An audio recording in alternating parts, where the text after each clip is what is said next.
When it comes to our health and getting older, there's one term that everyone is talking about these days. What's called Super Agers. You meet people in life and you're like, wow, that person looks or acts literally half their age. Well, it turns out that literally there are some of us that age slower than others, and those people are referred to as Super Agers. Have researchers now found a way to unlock our brain's fountain of youth? The brains of some so-called Super Agers seem to stay young, and researchers believe they may show us how to improve our mental health. I operationalize this term super aging to be very specific to a group of individuals who are over age 80 that have memory performance at least as good as individuals in their 50s and 60s. That's Emily Rogalski, a professor of neurology at the University of Chicago and one of the world's leading experts on super agers. Well, I think most people that I talk with, if I start talking about the word super agers, they immediately draw a picture in their mind of, oh, I have someone like that. It's my mom, or it's my uncle, or it's my neighbor. People have encountered individuals who are doing better than one might expect, but yet they don't get a lot of airtime when we think about aging. We tend to focus on those negative aspects of aging. Healthcare and medicine often follow one track. We look at people who are sick and work backward to figure out how they got that way. But Rogalski is trying to change that by starting with people who are extraordinarily healthy. That's good if we're talking about positive trajectories of aging. That's a step in the right direction, and that we're thinking about what can be in aging instead of what can't be. So how do people become super agers? Is it something they eat or drink? Or maybe an exercise routine they follow? Or perhaps it's how many friends they have in their lives? Or it just may simply be the result of a genetic lottery. Rogalski's research has started to uncover all sorts of fascinating insights. By studying these individuals, we get a fuller picture of the aging spectrum. So if we just look at individuals who have Alzheimer's disease and related dementias, we can identify some risk factors and then try to target how to mitigate that risk or reverse that risk. But that really only gives you kind of the left side of the bell curve, if you will, where identifying people who are doing extraordinarily well gives us the opportunity to identify protective factors. Welcome to Big Brains, where we translate the biggest ideas and complex discoveries into digestible brain food. Big Brains, Little Bites from the University of Chicago Podcast Network. I'm your host, Paul Rand. On today's episode, the science of super agers. The University of Chicago Leadership and Society Initiative guides accomplished executive leaders in transitioning from their long-standing careers into purposeful encore chapters of leadership for society. The initiative is currently accepting candidacies for its next cohort of fellows.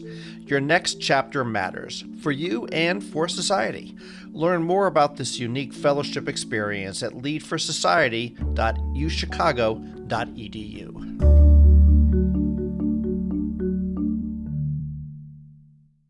If you want to understand how someone in their 80s can have the memory of a 50-year-old, there's one obvious place to start. So my interest in aging wasn't there originally. My interest actually started with the brain. So I grew up the daughter of a school teacher, and my mom taught kids with learning challenges.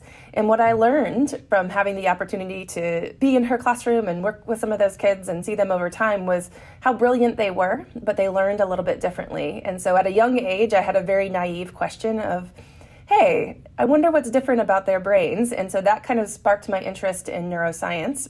And always thought that I'd be working at that end of the spectrum.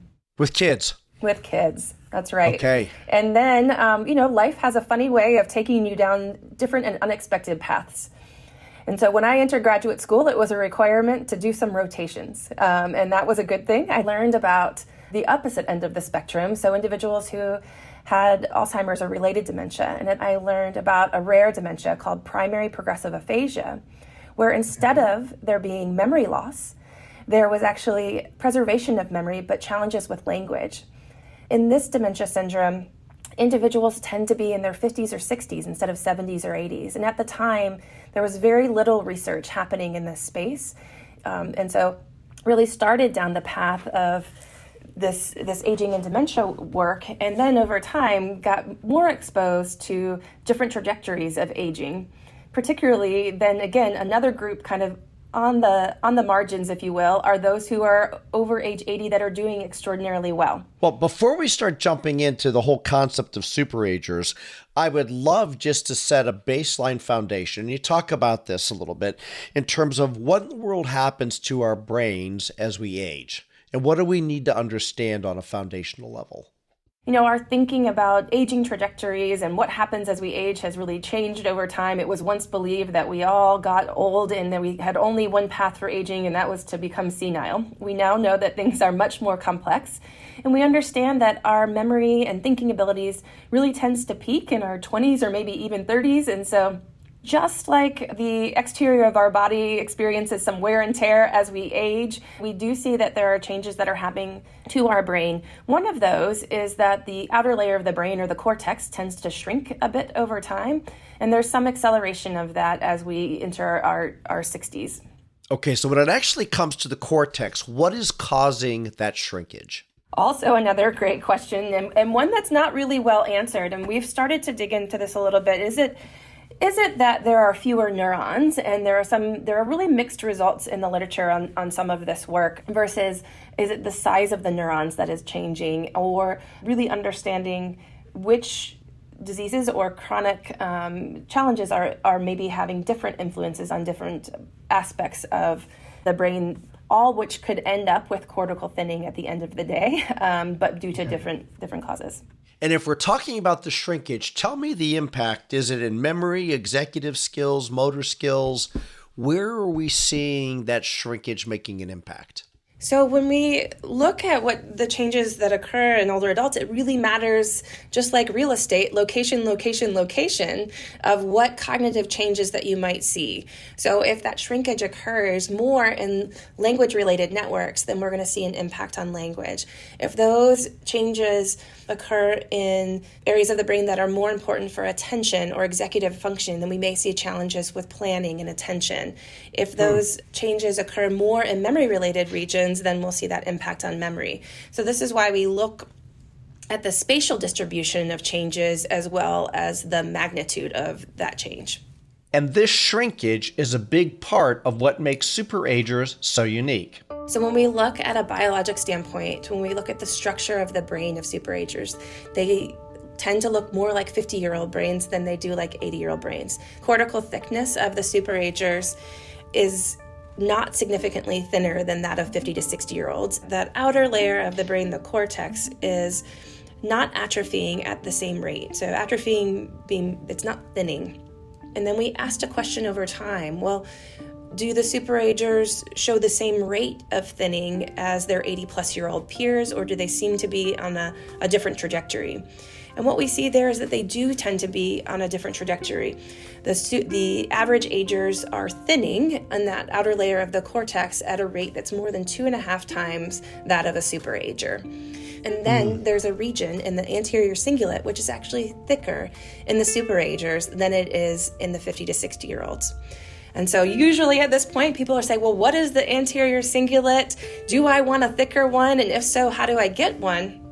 And I cannot answer all of those questions, but I can give you a little peek there. So the anterior cingulate is a region that's really important for attention. And attention supports memory. In order to remember something, you have to be attending to it first. Because we found that thicker anterior cingulate, it led to a whole new line of research and understanding, okay, well, what are the molecular features here? So the first super agers that came to autopsy, because we run a longitudinal study where people come back over time and ultimately give that gift of donating their brain at the time of death, we have this opportunity to look under the microscope. And we saw that super agers have an abundance of a special type of neuron called von Economo neurons. These neurons have only been described in higher order species. They're thought to have some relationship to social interactions and social behaviors. The loss or abnormal development of them is seen in autism, schizophrenia, bipolar disorder, as well as in a type of dementia called frontotemporal dementia, where there's changes in personality and judgment. So these are starting to get at not only structural features that we can see on MRI, but also then we can dig deeper and understand What are the cellular and molecular features there? One of the goals of our study is to not only understand what are the biologic features and factors associated with superagers, but what are also the psychosocial features? What are the genetic factors? What are the lifestyle factors? How does family history play a role? So far, what we've seen is that superagers do have unique biologic, genetic, as well as lifestyle factors. We're at the beginning of this story, not at the end. The next chapter of that story after the break.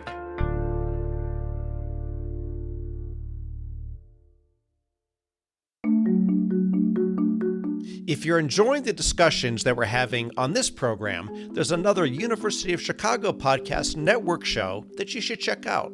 It's called The Pie.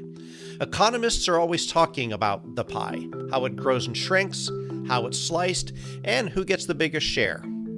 Join veteran NPR host Tess Vigland as she talks with leading economists about their cutting-edge research and key events of the day. Hear how the economic pie is at the heart of issues like the aftermath of a global pandemic, jobs, energy policy, and much more.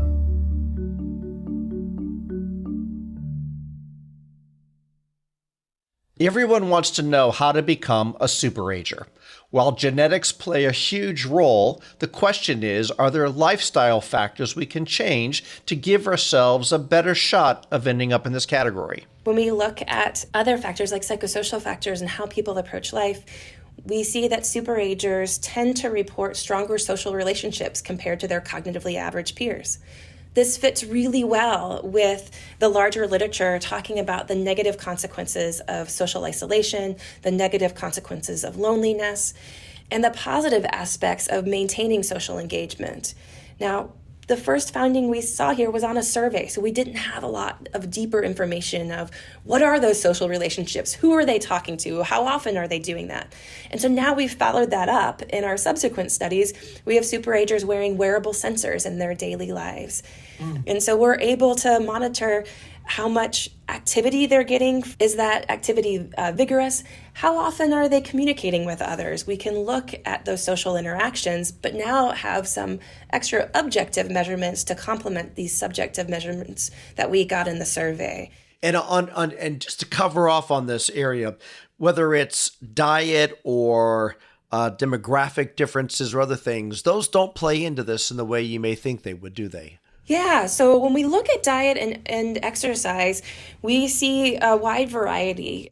We see superagers who have paid really close attention to their diet, and then others not so much. There's a superager who I know tells a story of, oh gosh, it couldn't be my diet. I ate way too many TV dinners growing up. Now, I don't want that to give the impression that diet is not important and that we should all eat hamburgers and French fries for every meal.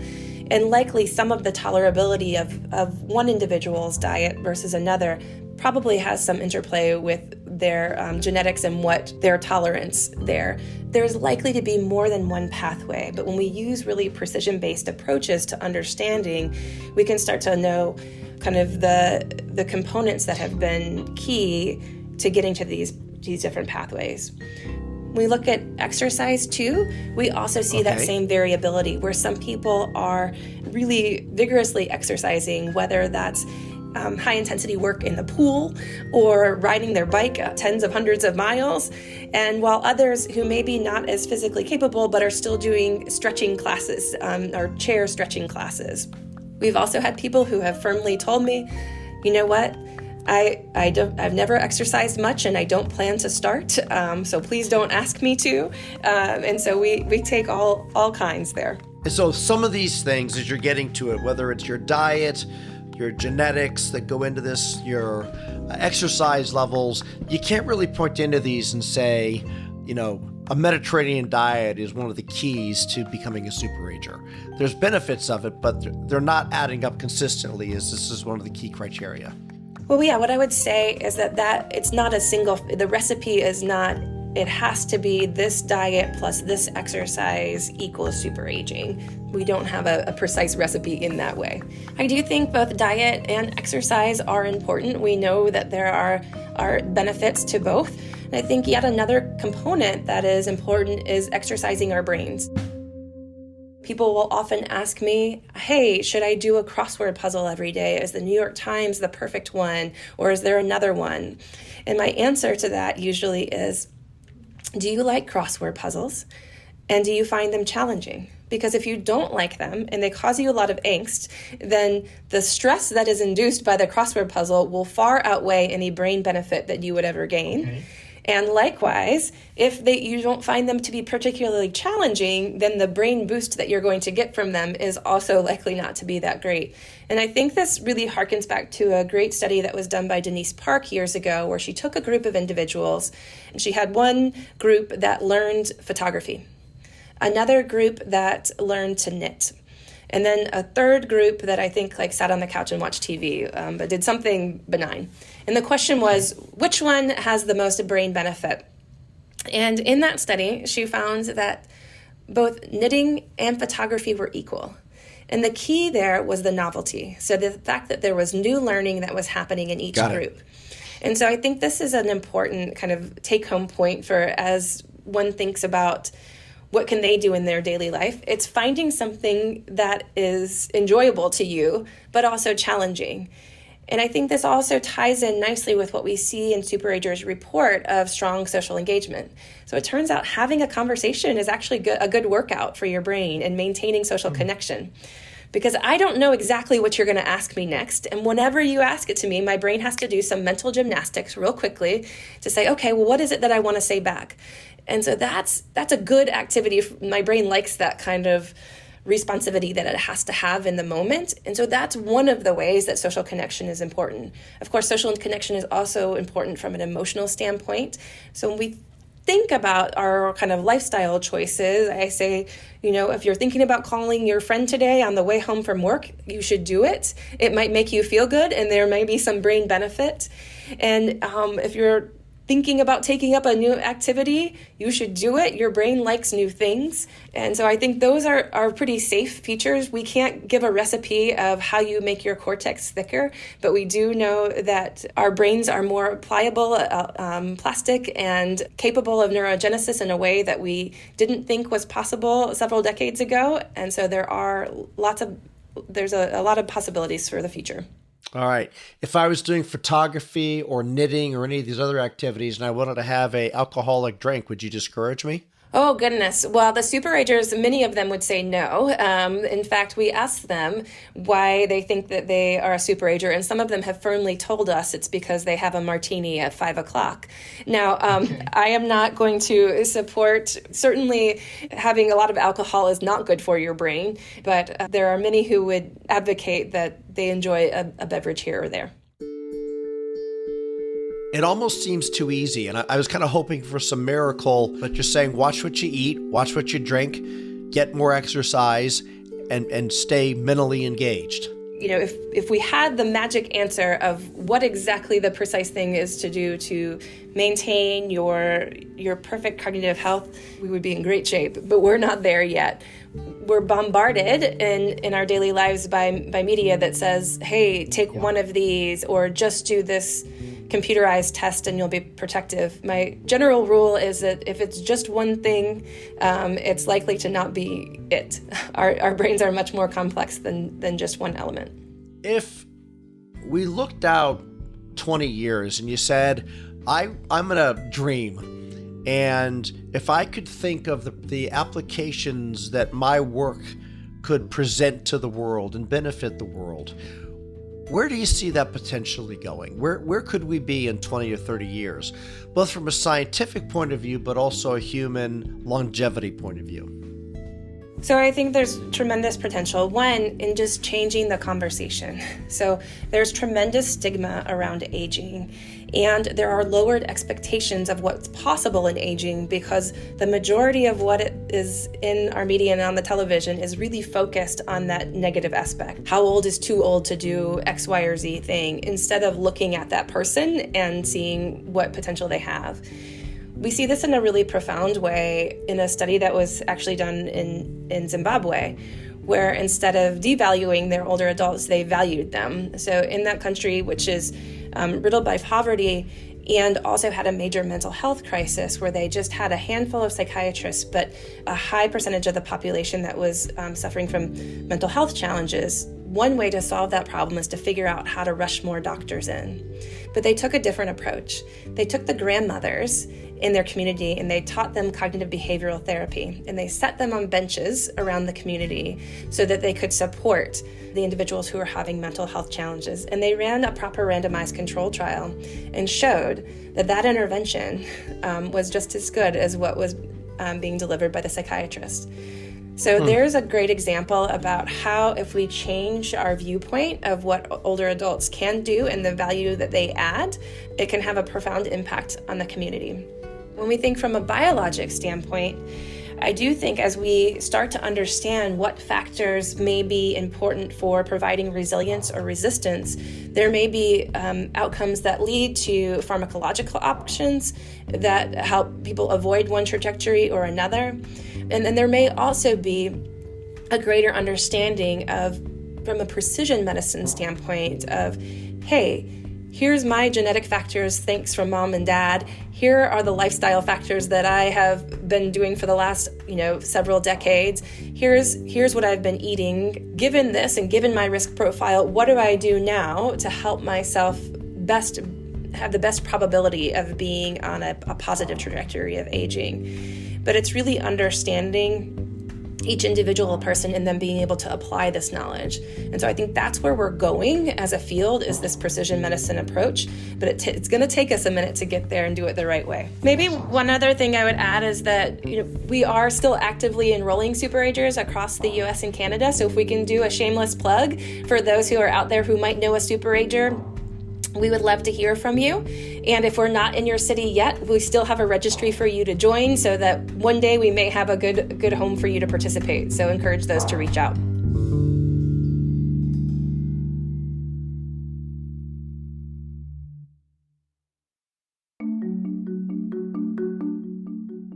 Big Brains is a production of the University of Chicago Podcast Network. We're sponsored by the Graham School. Are you a lifelong learner with an insatiable curiosity? Access more than 50 open enrollment courses every quarter. Learn more at graham.uchicago.edu/bigbrains. If you like what you heard on our podcast, please leave us a rating and review. The show is hosted by Paul M. Rand and produced by Leah Cesarine and me, Matt Hodap. Thanks for listening.